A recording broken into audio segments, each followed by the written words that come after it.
اعوذ باللہ من الشیطان الرجیم بسم اللہ الرحمن الرحیم۔ محترم سامعین و ناظرین، السلام علیکم ورحمۃ اللہ وبرکاتہ۔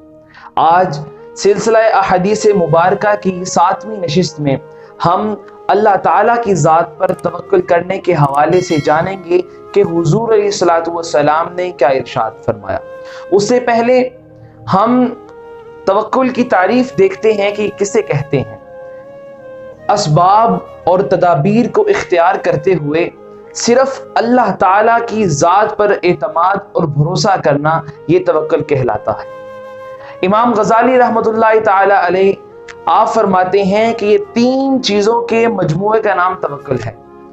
وہ فرماتے ہیں کہ علم، کیفیت اور عمل، ان 3 چیزوں کے مجموعے کا نام توکل ہے۔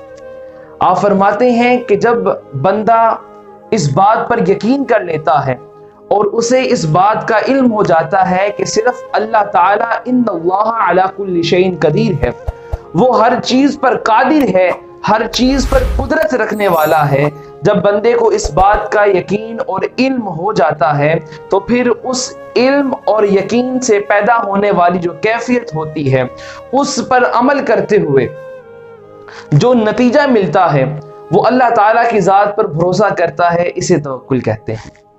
اللہ رب العزت نے متعدد مقامات پر توکل کی اہمیت کو اجاگر کرتے ہوئے ارشاد فرمایا، وَمَن يَتَوَكَّلْ عَلَى اللَّهِ فَهُوَ حَسْبُهُ۔ تو اللہ تعالیٰ پر بھروسہ کرتا ہے، توکل کرتا ہے تو پھر اللہ پاک اس شخص کے لیے کافی ہے۔ یعنی کہ یہ اعتماد کر لینا اللہ تعالیٰ کی ذات پر، تو پھر اس بندے کے لیے ہر عمل جو ہے، ہر کام جو ہے وہ آسان ہو جاتا ہے، کیونکہ اللہ تعالیٰ ہر چیز پر قدرت رکھنے والا ہے۔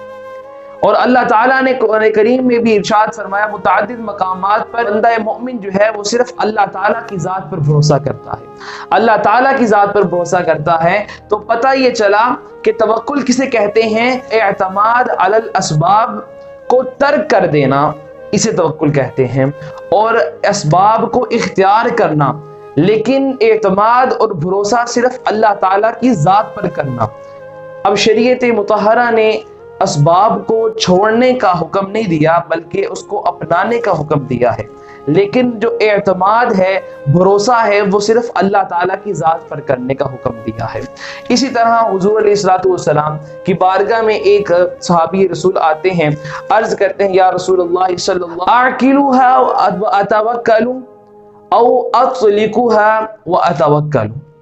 عرض کی یا رسول اللہ صلی اللہ علیہ وسلم کہ میں اونٹ کو باندھ کر توکل کروں، اونٹ کو باندھ کر اللہ تعالیٰ کی ذات پر بھروسہ کروں، یا کھول کر؟ تو حضور علیہ الصلوۃ والسلام نے ارشاد فرمایا، اعقلھا، اسے باندھ کر پھر اللہ تعالیٰ کی ذات پر بھروسہ کرو۔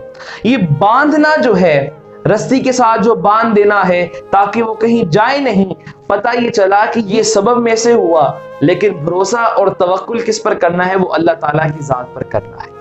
اسی طرح توکل کے حوالے سے ہم دیکھتے ہیں، آقا علیہ الصلوۃ والسلام جب ایک درخت کے نیچے آرام فرما رہے تھے، ایک اعرابی آتا ہے اور آقا علیہ الصلوۃ والسلام کی تلوار مبارک جو ہے اسے اٹھاتا ہے، بے نیام کرتا ہے اور آقا علیہ الصلوۃ والسلام پر سونت کے کھڑا ہو جاتا ہے اور عرض کرنے لگتا ہے کہ اب آپ کو مجھ سے کون بچائے گا، آپ کو مجھ سے کون بچائے گا؟ تو آقا علیہ الصلوۃ والسلام نے فرمایا، مجھے اللہ تعالیٰ بچائے گا، اللہ تعالیٰ بچائے گا۔ جب آقا علیہ الصلوۃ والسلام نے یہ فرمایا تو اس شخص کے ہاتھ سے وہ تلوار نیچے گر گئی اور وہ فوراً بیٹھ گیا۔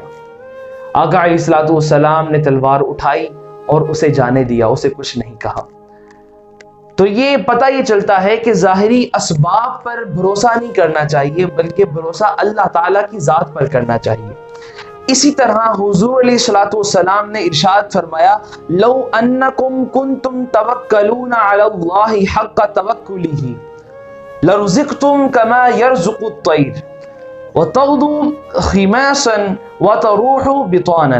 حضور علیہ الصلوۃ والسلام نے ارشاد فرمایا کہ اگر تم اللہ تعالیٰ کی ذات پر اس طرح توکل کرو کہ تم توکل کرنے کا، بھروسہ کرنے کا حق ادا کر دو، اور پھر تمہیں اس طرح سے لرزقتم